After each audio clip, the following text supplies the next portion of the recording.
river. And men with the kids. Yep, it was good. It was fun. Hello to those of you who've already texted and said that you're not going to be here. Hopefully you watch this later. The theme of abundance has been on my mind in the last few weeks. The lectionary texts for this time of year have been really interesting. They really drive home this idea of abundance. And I know that we choose the ones typically that are going to be used for preaching, and so you don't hear all of the different lectionary texts, but having interacted with them and thinking through them for sermons, it struck me the last few weeks how the texts have really centered around this idea of the generosity, of the overflowing love of the abundance of God.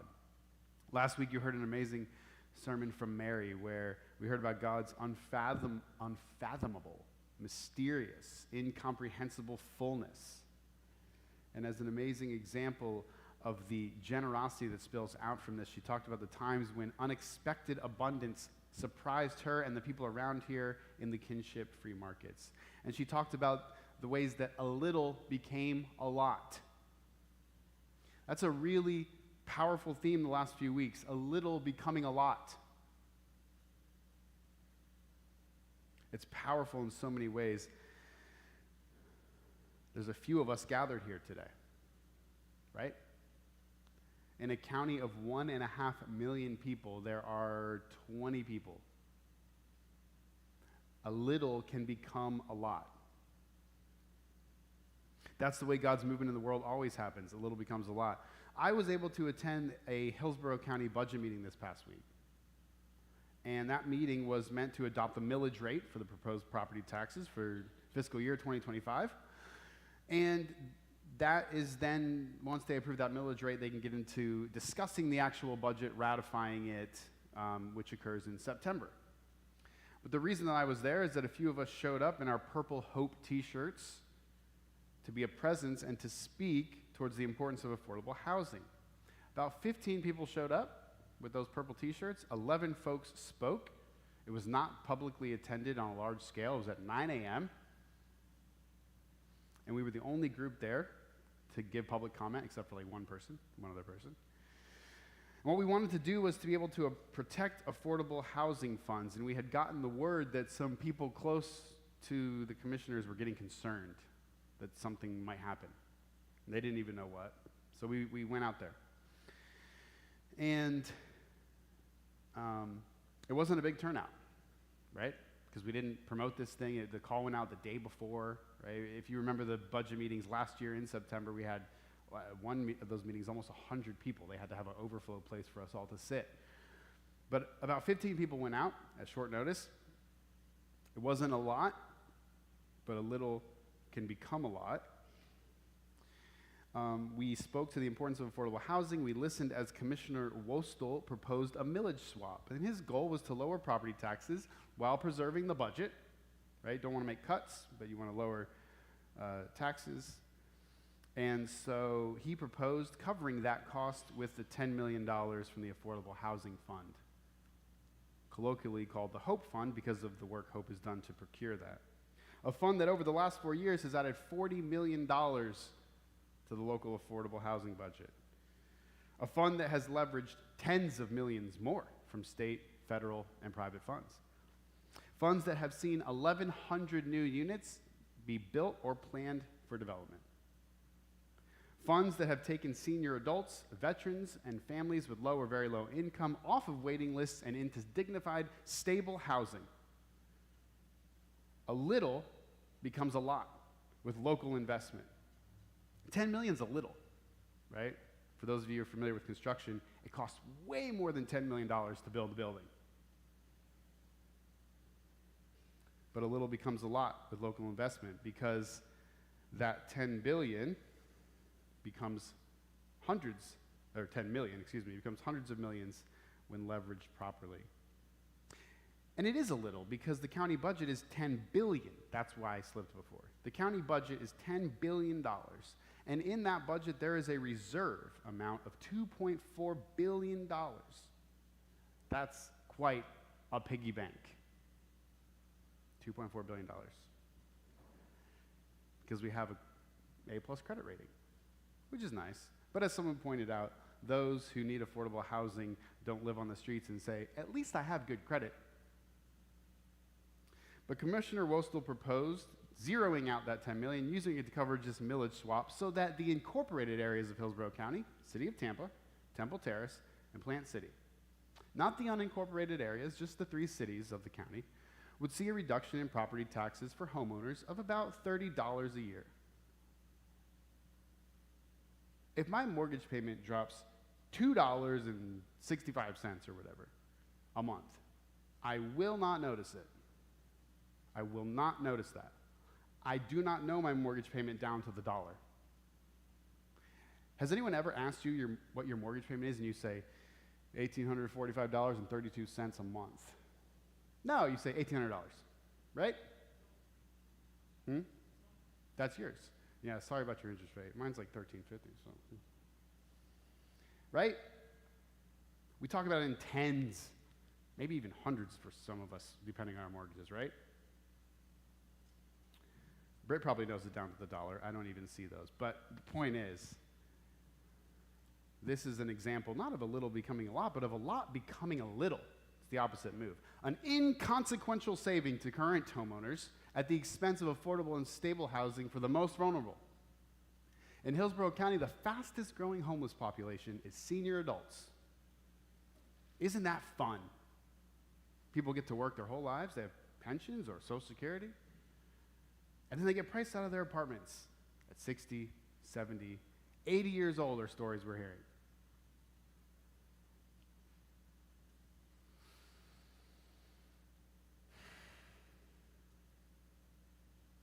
Is that the story we're going to tell ourselves about the kind of people we want to be? We want to reward those who've lived a long life with insecure housing? This is what we are up against. We being people who seek to live in God's good world, God's kingdom, God's peace, God's shalom, we're up against forces and spirits that do not want people to thrive.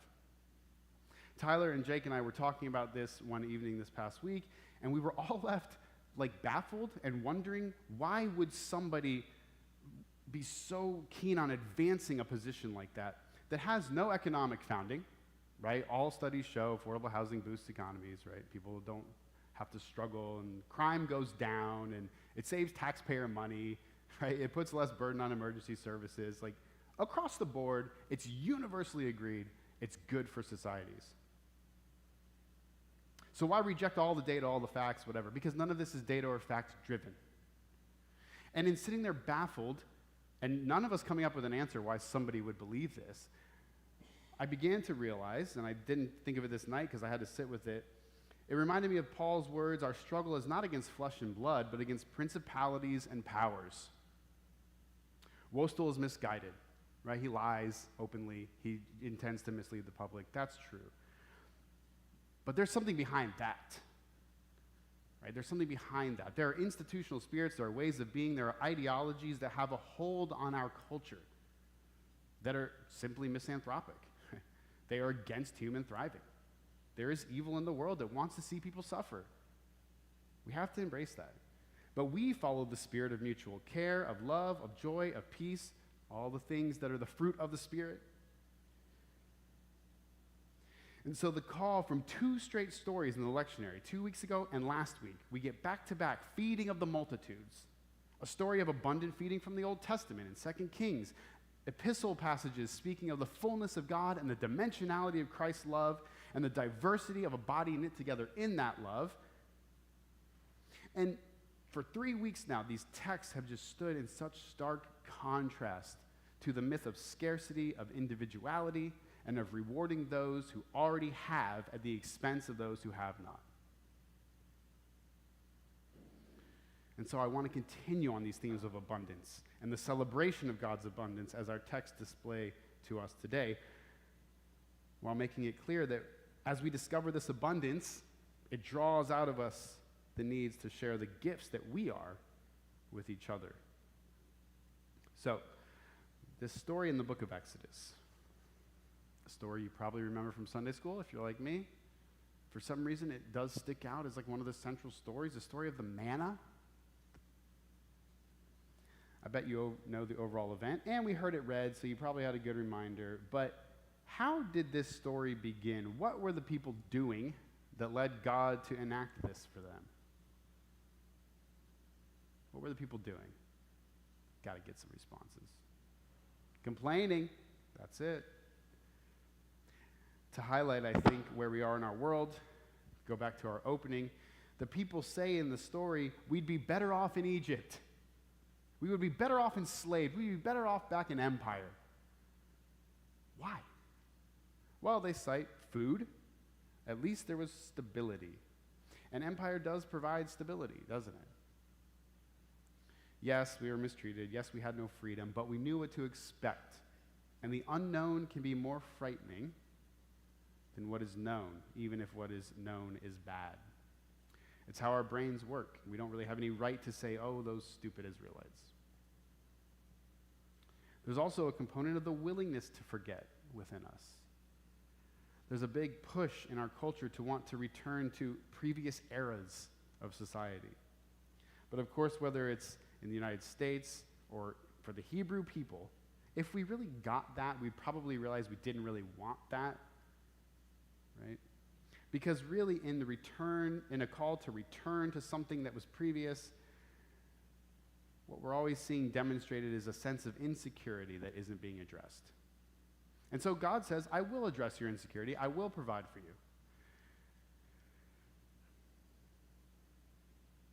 You know, it's interesting to note that all the times the Hebrew people complained, all the trouble they got themselves into because of it, God never says, fine, go back to Egypt then. If you really think you'd be better off, there's the road. You know how to get back. We never see a story where God parts the Red Sea a second time and then allows the chariots to come through and round up the Hebrew people and take them back. That's never the case. Israel prolongs its future. It makes it more difficult. It brings more struggle onto itself. But God is always concerned with slaves being liberated and never allows the people to go back. But you do have to eat. And so God says, okay, here's what we're going to do. Each of you, you're going to find this stuff on the ground every morning. And the people say, what is this stuff? And that's where the name comes from, right? The Hebrew for what is this comes from the same root as this manna word. And people have talked about this text and this substance and said perhaps it was something that occurred from local flora, right? A secretion from tamarisk trees. Today, that secretion is still called manna. It's used in Iran and Iraq to make various sweets and candies. It's been used in Jewish baking for centuries. It falls to the ground. It's gathered, right? It fits the bill. I was reading this week, a lot of people get bent out of shape on whether this was or wasn't this secretion from the tamarisk tree because a lot of people want to see this as something like magical or something, right? God intervening, even though God created the tamarisk tree, but whatever. But what is so great about this text is precisely that it doesn't get into that, right? It's not the chemical composition of this. The point is not its source or origin, but rather the key, and this is probably something you remember about it as well, and very familiar to you, the key to this story is there's a lot of regulation around how it's gathered. In fact, seeing it as something from a tree, I think, is actually helpful for us theologically, helping us come to terms with our other stories we've heard recently of abundance.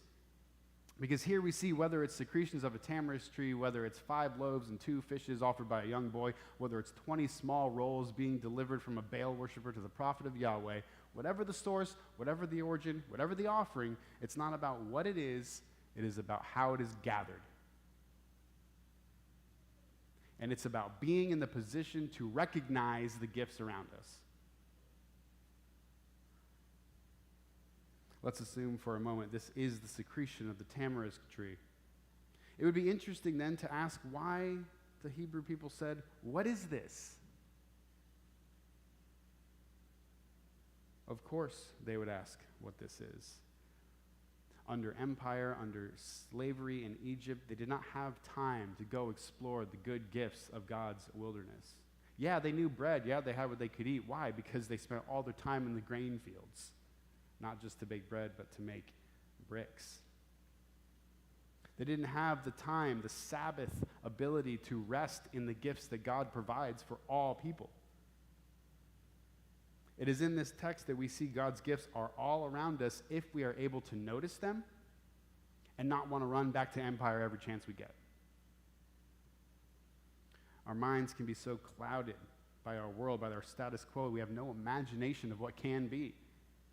The solutions to our problems are probably always right in front of us, but we haven't learned how to see them. We haven't given ourselves the chance to see them because we want to keep retelling stories of empire. We see that God's gifts are enough for everyone if we learn how to gather properly. This is kind of the main part of the story. We didn't even read the whole text, but it goes on. There's more regulation. You have to take a certain amount and measure it out. And it's going to be checked that you measured it out. And if you happen to take more and you somehow get it past everybody, it's going to spoil the next day. The gifts of God given for our sustenance cannot be hoarded, or they will turn rotten. Whether it's manna or gold or numbers in a computer, accumulation has no place in divine life. There's no example from our scriptures within the life of God of accumulation. Rather, it's the exact opposite, the outpouring of God's self into the world. The emptying of God's self into Christ. We see no example of accumulation ever being lauded or celebrated or praised in the life of Jesus, the life of the prophets, the apostles, the early followers of Jesus. Accumulation has no place in God's kingdom. The man tore down the barns to build more, and it says, "Oh, you fool, tonight your soul is required of you." Everybody can have what they need, but not if we think we can have more than we need. It's hard to believe this because there are things that last a really long time, right? We can pass down wealth generationally. We can hold gold for a long time. Gold spoils a lot slower than manna. We're talking like the order of millions of years. And so the manna story is important for us because it puts in a very visible way this idea that God's provision is just that, provision. There was no way for someone to set up a manna distribution business because it spoiled so fast. There was no way someone could charge interest on manna because it spoiled so fast. And so this stands for us as a kind of quintessential provision of God's abundance. I love that it was said that it was measured out. And it gives the reason it was measured out. It says so that the one who gathered a lot wouldn't have too much, and the one who gathered a little wouldn't have too little. Right? Presumably what's implied is that there's probably people who, like, maybe they're naturally more energetic, maybe they're younger, maybe they're faster and stronger, and they go out and they're gathering their basket and they do a really good job, but maybe there's people who are slower, older, or younger, orphans or widows, right? Remember those pretty important categories in the Bible? Who maybe do their best but don't gather that full amount. And so it's measured out. Maybe some people are gathering in a more densely covered area, maybe some more sparsely covered area. And so it's measured out so that all get the omer. I don't know if any of you recognize this. Probably not. But a couple of weeks ago, maybe 3 weeks ago, our New Testament reading in the lectionary was from 2 Corinthians, where Paul is telling the Corinthian people, you need to give financially to the church of Jerusalem. He says they're poor, they're impoverished, and you have extra, so give it to them. And he talks about reciprocity and says at one point the tables might be turned, and then they can help you. Might be hard to imagine. Paul might actually have had a hard time imagining that, as Corinth was historically rich and Jerusalem historically exploited. And then he really drives it home. He says he doesn't even root the whole intent of this in that reciprocity. He says that's a beautiful byproduct. Yes, we should engage in mutuality.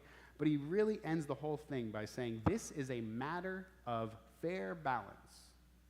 Some translations say equity. It's a matter of fair balance, he says. And then he quotes from this manna story. He quotes from Exodus. He says, so that the one who has much may not have too much, and the one who has little may not have too little. What a beautiful point Paul's making. That in this story of divine providence, where God intervenes and feeds the people and makes sure they have enough, Paul sees in that a model for our actions as the church. Right? Because sometimes we want to make that divide. Sometimes it's tempting to say, well, it's not my responsibility to ensure that other people have something they need. God can rain down manna from the sky if he needs to. But Paul specifically takes that story and says, no, this is your human action as well. It applies to your relationships to each other. We probably could have gotten to that main point, but it's really helpful for Paul to just say it explicitly, right? We can just point right to it.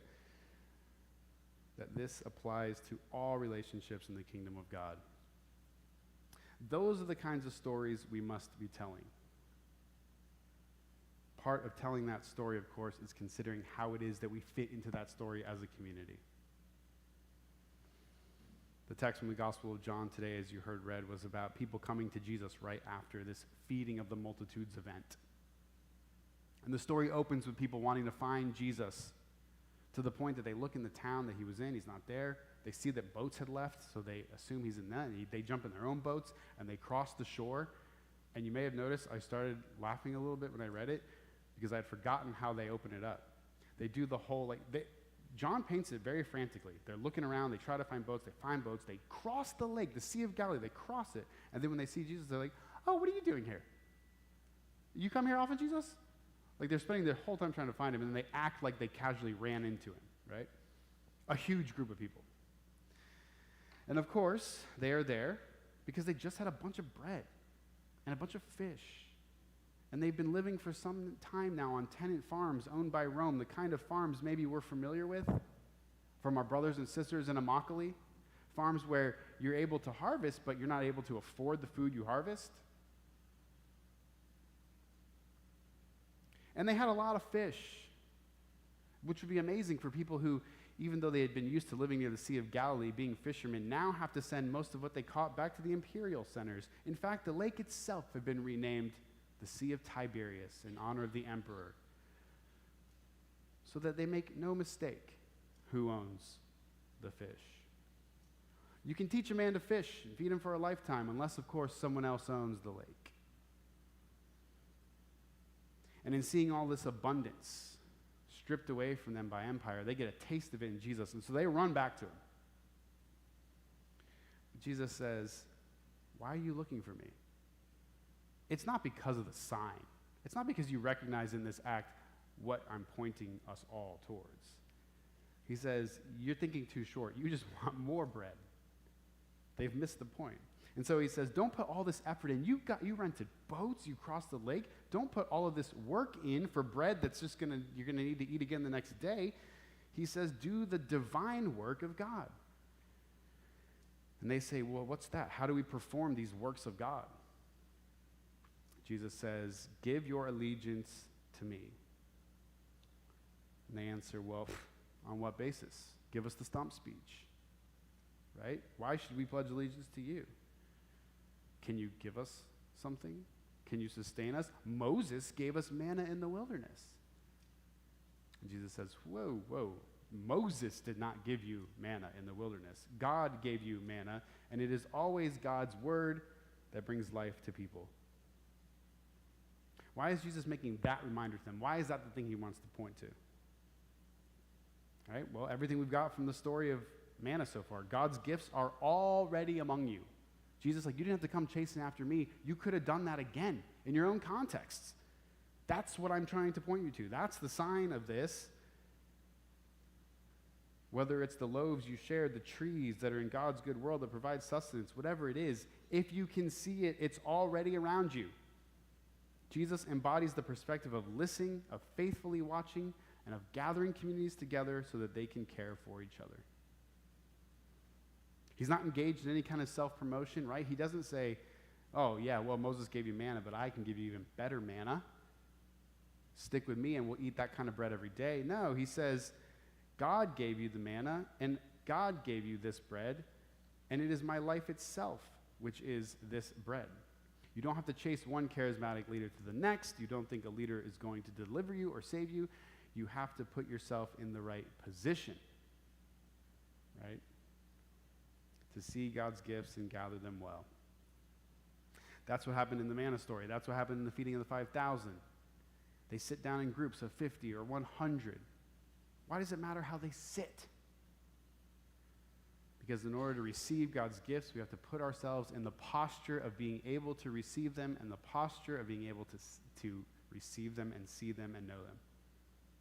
And being in the proper posture allows them to surface and be recognized and then gathered equitably. And what do they have? Leftovers.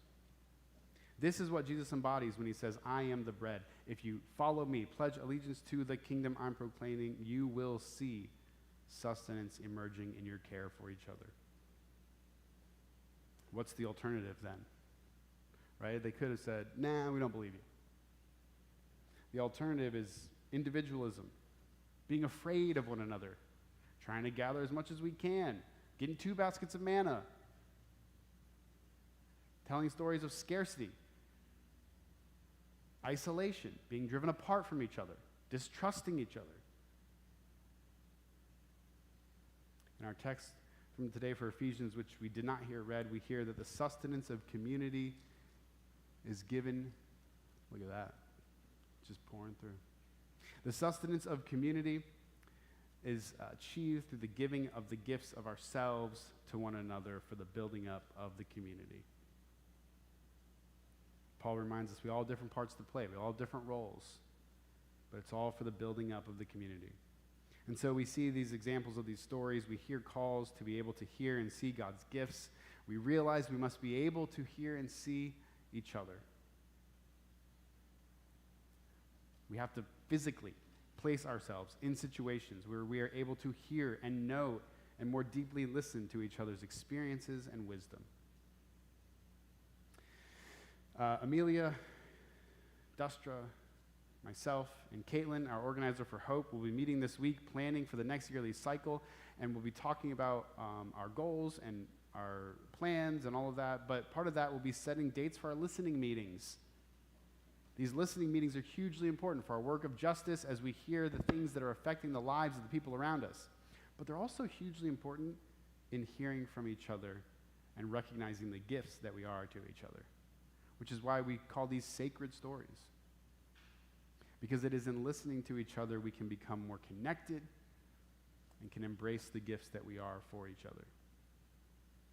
So as those dates are set and as you are invited, please attend a listening meeting. Bring someone with you. The more people we have, the more sustenance we are able to see. Secondly, practically carve out times in your own inner life where you are able to take stock of and recognize the gifts around you. When we were in Thriving Congregations, we did an exercise on one of the treats. Probably some of you have done this in other settings as well, but you're given an object as a team, and then you have to come up and list as many different things that that object can be, right? We were given a mason jar, for instance. What can a mason jar be? And at first, because you're so limited in what you know that is, you kind of go with that theme. Well, it could be a pen holder. It could be a paper holder. And it's yeah, get out of the holder mentality, right? And then you start turning upside down. You're it could be a lamp if we could wire a light bulb into it. Or it could be everyone says paperweight for every object, right? It could be a paperweight, sure. But the more you think of it, you could make funny glasses out of 2 of them, right? You start to brainstorm on all these things that a mason jar can be. Because at first we may see something and not recognize it for the gift that it is. It takes slowing down, creativity, and imagination to see that our world is actually full of gifts. So take that time this week to slow down, to sit in quiet reflection. Literally just look around the room in your house or workplace or in a park. Look around and just spot things. Things are good. The world is good. Maybe the secretion from that tree is actually a life-giving delicacy. And finally, listen for when God's gifts are squandered, when they are being poorly gathered, when efforts to take God's abundance and make it small again are presented. And do your part in pursuing God's kingdom and its righteousness by doing justice and speaking against those actions. So be a gift to the people around you. Receive the gifts from the people in the world around you and stand against the squandering of those gifts. Let's pray together. God, we come before you with gratitude for all that is surrounding us, for the great diversity, not just of people, not just of ideas, but the great diversity of things, for the diversity of life in our world, for the diversity of color and shapes, of materials, all things that flow from your life and through which your life flows. May we gather well and not think that we can own or control or hoard, but may we celebrate and share. May your kingdom come on earth as it is in heaven. In Jesus' name we ask this. Amen.